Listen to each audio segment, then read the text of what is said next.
This is Daily Blast Live. We're talking about what you're talking about. Real, honest, entertaining, live. DBL starts right now. 3, 2. Wonderful opening. Welcome to DBL. It's Thursday, May 13th. I am Tori here with the ladies, Lindsay and Erica. How you doing? We look like we're going to an Easter brunch right now. We're so bright. We're going to Sandals Resorts, and I'm very happy about it.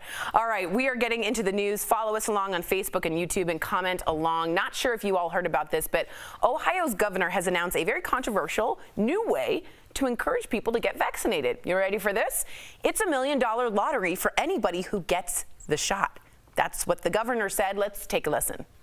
Now, I know that some of you now are shaking your head and say, that Mike DeWine, he's crazy.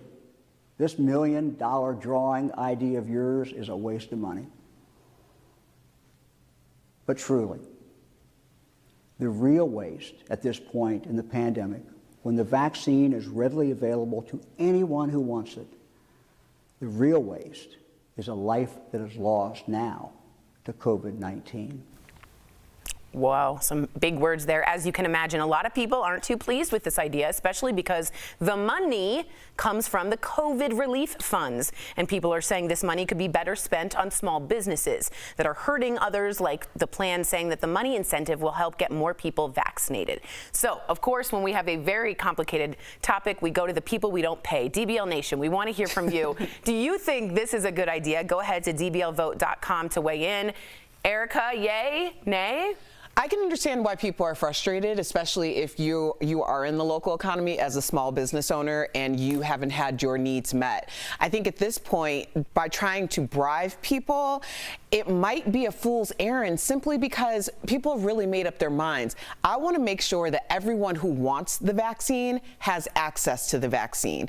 After every person who wants the vaccine is afforded access and the rest of the people decide that this isn't what they want to do, then I'd like to see the vaccines go to India, go to Canada, where it's less than 10% of people have only gotten one vaccination. So the idea that we're sitting here going back and forth bribing people when people are being burned in the streets in India because of COVID, and they're underserved. So it's such a privilege to be an American right now because look at what's happening. Fair, but I'm going to go to you. Is it a bribe or incentive? Lindsay. I mean, and Erica had great points, so I don't even want to say what I want to say. They were so good. But Mike DeWan, I want to say hats off to you because last time I checked, last week we were talking about offering people $100, $200, like Krispy $1 million Kreme lottery. I'll be more likely to move to Ohio and put my name in that hat than $100.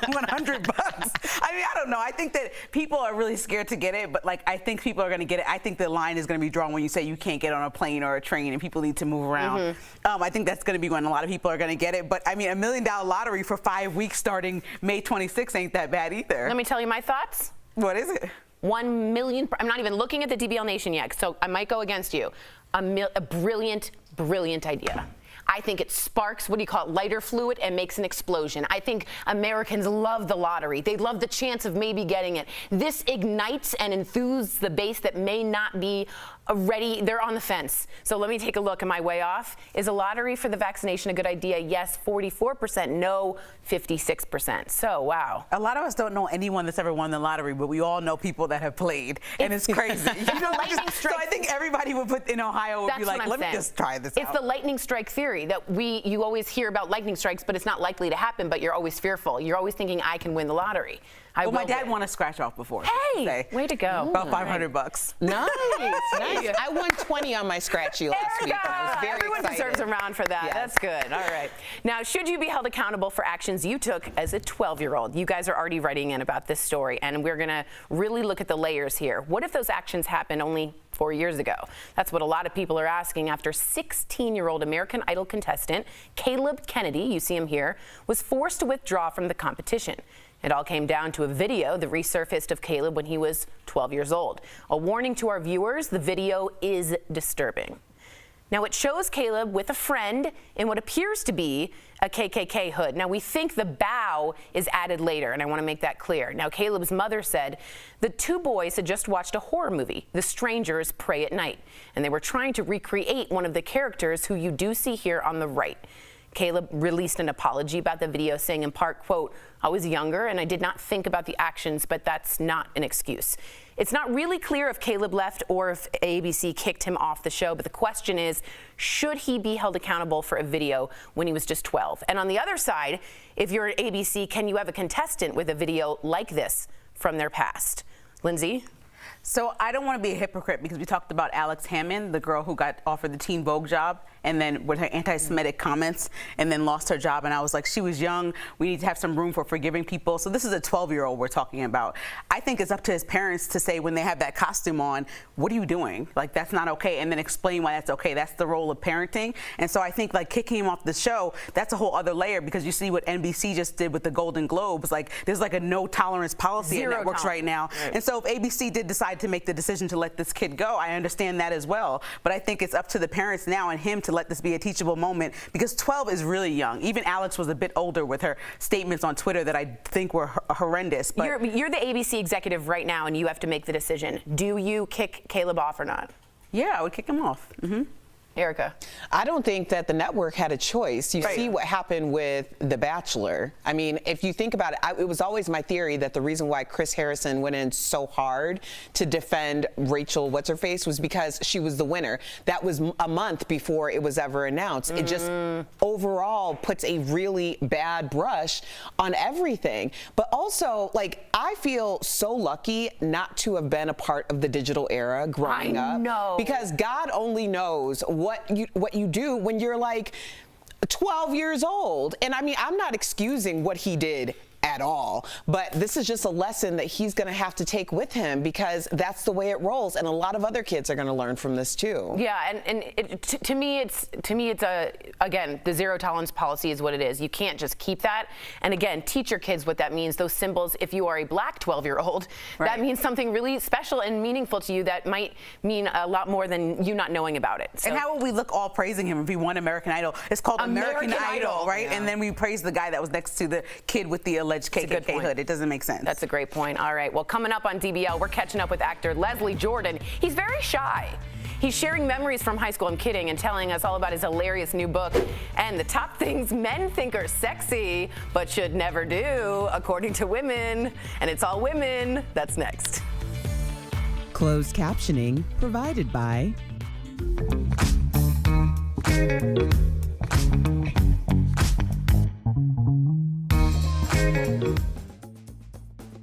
It's a trend that's taking over social media called baby Botox.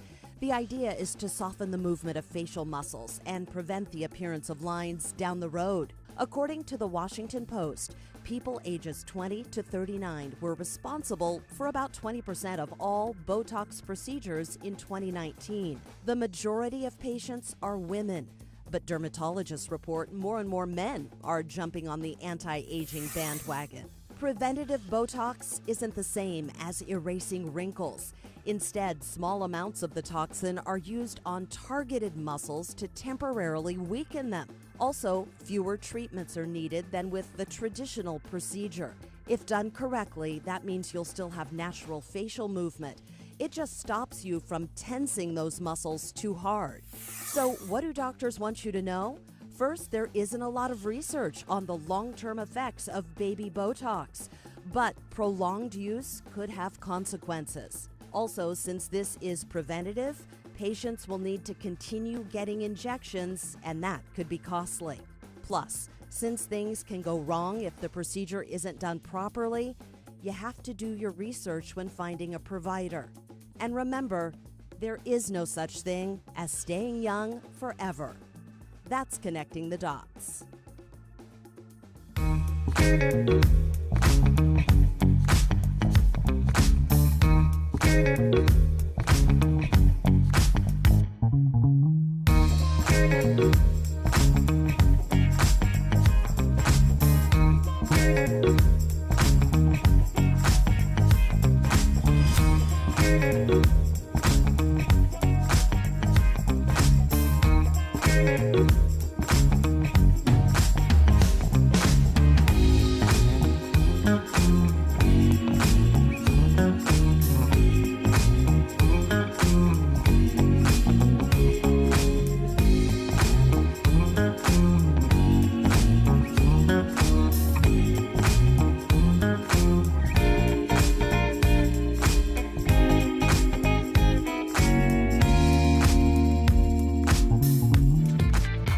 Welcome back to DBL. This one's for the guys watching. So, to the ladies out there, make sure your man listens up. Or to the other guys, let's not be heteronormative, am I right?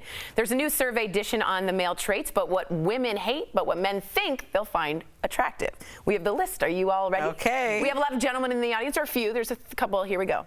The first one is, quote, putting on too much cologne, jewelry, and hair gel. Hate that. God. Yes. Aqua de The Gio. cologne kills me. Like, I can't breathe. I have bad allergies, so it's like, man, one spray is good. do this. Like, these accessories can backfire and make it look like you're trying too hard on your night out. And smell, if you like can't get near the person, it's too much. Yeah, especially if you're like people like to smell good for travel and things like on a plane. That's like disaster torture for me. Somebody with a lot of cologne on in a closed space, I'm like, oh my God. Like Dracar Noir, remember that? Or the Cool Water, Aqua de Gio. Throwing it back. Oh boy, too much. All right, next, not being able to do everyday tasks like cooking or cleaning. This unsexy trait will have your girlfriend asking, did I sign up to be his partner or his mother? Yeah, you gotta. No. I dated a guy who didn't know how to do his laundry once. What? I mean, I didn't As do an it adult? either. I'm sorry. As an adult? As an adult, That's such a yes. turnoff. And I was like, nah. It's okay to not be great at things, but it's not okay to just be clearly ignorant of things. Like, Yeah, like, what? How do you think that's gonna sell? Oh God. we take it home to his mama. You're right, and that's that's another That's turnoff. that's the worst. Am I right? All right, third, don't call your ex crazy. It's not sexy, and most women don't appreciate hearing it. Is that true? I really don't. I don't care to hear the ins and outs of your last relationships in general. Crazy, nice, beautiful. You don't want to know anything. I mean, I want to know that you had working relationships, but I don't need to know the ins and outs. I think the reason why this doesn't go over well is because you're showing like that there was turmoil in your last relationship, which doesn't have to be the case if you Right. break up with someone.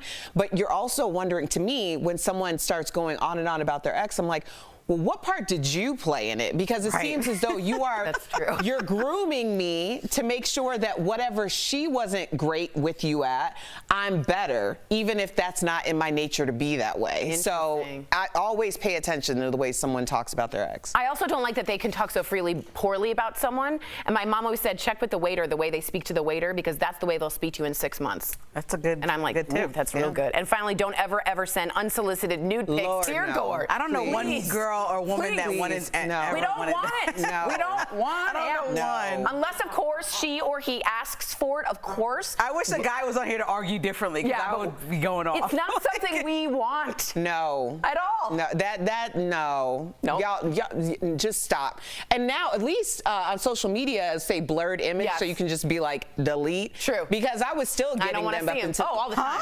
My favorite is People do this all the time. I get Unsolicited. That has never happened to me on Instagram. I'm Unsolicited. sorry. No. My favorite thing is that our male producer was like, we gotta go. Coming up on DBL, the very funny Leslie Jordan is here. You just never know what he's gonna say coming up next.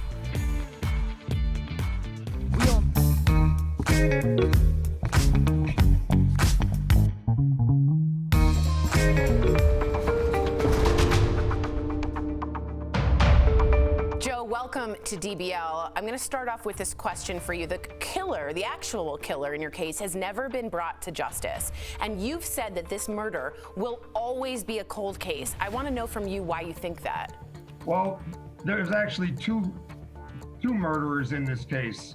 One was my co-defendant, and he died.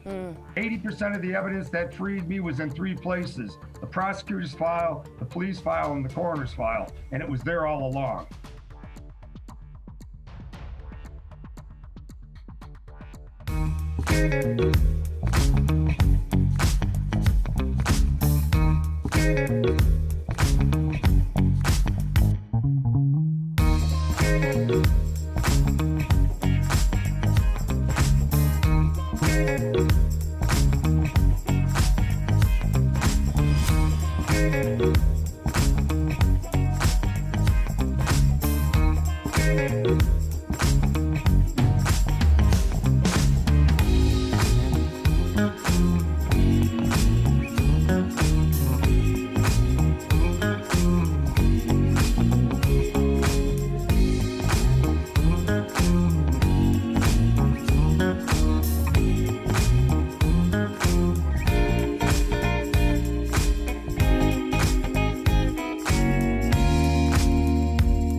Welcome back to DBL. Leslie Jordan is an Emmy-winning actor and as of last year, a viral sensation thanks to his hilarious and very relatable Instagram feed while in lockdown.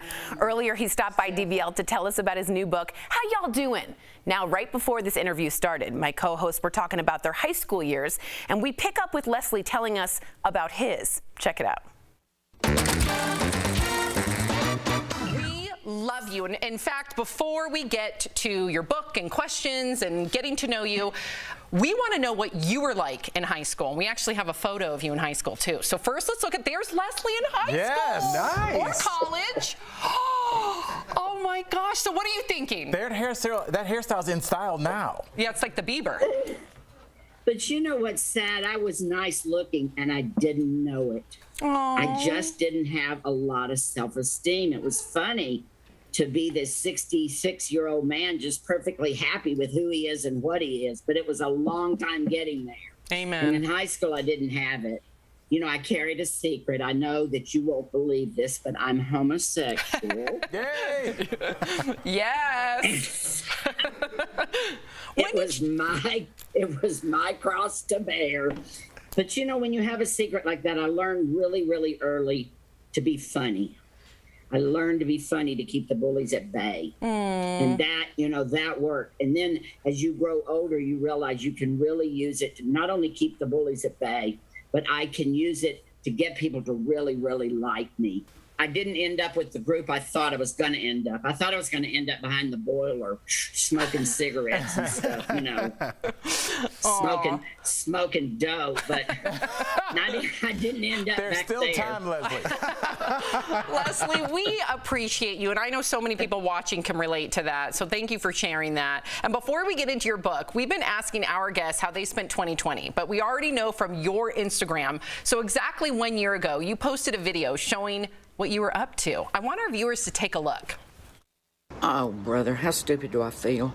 I decided I was going to go to the grocery store on my bicycle. And I've got my bicycle with a basket. When I bought the bike, they said, "Do you want metal or wicker, Mr. Jordan?" Wicker. And so I get all the way to the store, and I shop because I'm making my mother's chicken and dressing. And I get all the way up to the register. Forgot my wallet. I'm not going to ride this bike back to the store. I'm too humiliated. I'm going to go to another store in my car. Leslie, I hope you treated that wicker basket. You know, I once had a wicker basket on my I did bike. not. You should see it. Not good. And Leslie, thank you for cutting off Sam's wicker basket story. We were going to lose all our viewers. So thank you. You definitely know television. Sorry, I just want to get to your mom real fast because she's also a social media star. Is that where you get your great sense of humor from? From social media? No, from your mother, Peggy Ann. Is she? Oh, from the my mom. There she is. You know, I have to fess up. I started years ago making up stories about my mom, and they were actually sometimes things she did, and sometimes they were things that my sisters had said she did. And I created this character, Mama! And so over the years, I've had to apologize to her for many times. My mother is very quiet. She is very beautiful. We lost our dad when I was 11 years old. He was killed in a plane crash. Aww. So she was 33 years old. She had never written a check, and she had 3 children to raise. Wow. And she asked me, she said, "Would you go with me to the bank? I want to get some traveler's checks." That's what my sister Dorothy said I would need if we were going to go down to Florida. So we went in and told the lady, we got in there. Mama said, "You go up there, you go up there." And I said, "I'm 11 years old. You got to learn how to do these things, Mama." She said, "I didn't raise you to treat me like this." And so we got up to the counter, and my mother said, "Hello, my name is Peggy Jordan, and I would like to purchase traveler's checks." The woman was counting the money out. She said, "What denominations?" Mother said, "Baptist." Now, Leslie, we got a little bit of time, and we got to get to your book really quickly. It's called How Y'all Doing? Now, did you start writing after viral fame or before? What? I wrote it after. how y'all doing came out of me saying how y'all doing on Instagram. Oh. And I think that I got so many followers because I didn't go anywhere near politics. I didn't go anywhere near religion. I didn't go anywhere try to sell you anything. I would just say, how are y'all doing? And I would answer myself. I would say, we're doing awful. What are we going to do? How are we going to get out of this? When is this going to end? Well, how many effing days does April have in it? It's still April. Leslie, we are doing better for having met you, man. We adore you. Thank you so much for joining us, Leslie. And if you want more of Leslie, you guys can buy his new book, How Y'all Doing, wherever books are sold. We appreciate you. We'll be right back. How y'all doing? Promotional consideration is brought to you by... I got this mountain bike for only...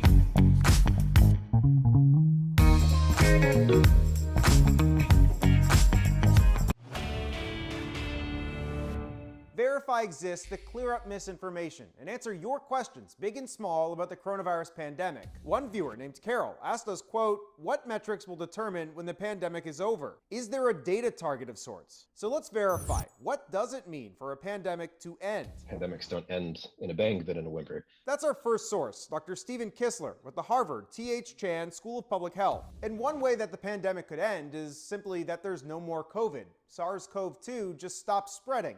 But our experts say that this one is pretty unlikely. So instead, what I think we'll be looking for is something where COVID poses a similar risk on the population level as other things that we're familiar with. Flu is another really good example here. Dr. Linda Nabha, an infectious diseases expert from the University of Pittsburgh, agrees. Infection rate, hospitalizations, and deaths are sort of the three major endpoints we look at, in addition to what we've talked about before is herd immunity. Herd immunity is when enough of the population has been vaccinated to protect those who haven't been. And really, our experts say that the end of the pandemic will depend on where in the world you live. Here's an example. Let's take these two infectious diseases, HIV and tuberculosis. The WHO says that 1.5 million people still die from TB every year. And in 2019, almost 700,000 people died of HIV-related causes. Dr. Kissler believes that they're both still pandemics, but they're mostly affecting low to middle income countries. I think that may be what we transition into, where under some definitions, SARS-CoV-2 will continue to be a pandemic. So we can verify that we'll watch for infections, hospitalizations, and deaths to go down in order to reach some sort of end. But when that end is going to depend on where you live. With your Verify, I'm Evan Kozlov.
Welcome back to DBL. It's time for some sweet, sweet deals. Earlier, Steph showed me some amazing products at even better prices. Here's this week's DBL Deal Blast, presented by MorningSave.com. All right, Steph, what do you have for us today?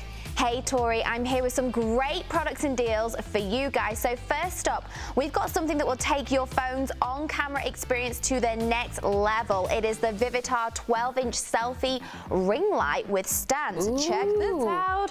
The LED ring light provides maximum lighting for Zoom meetings or any on-camera needs. Normally this is as much as $100. It's not surprising with how fancy this is. We've got it for only $39, saving up to 61%. Oh, great price. Great price. Love this one. Okay, next up, I've got the perfect item to give you the spa treatment at home without the expensive price tag. So this is the 24-pack Spa Life Face Mask Assortment Bay. Wow. So normally this pack is $60, but we've got it for only $15, saving up to 75%. You could get one mask for $15. I think that's a really good deal. Love that one.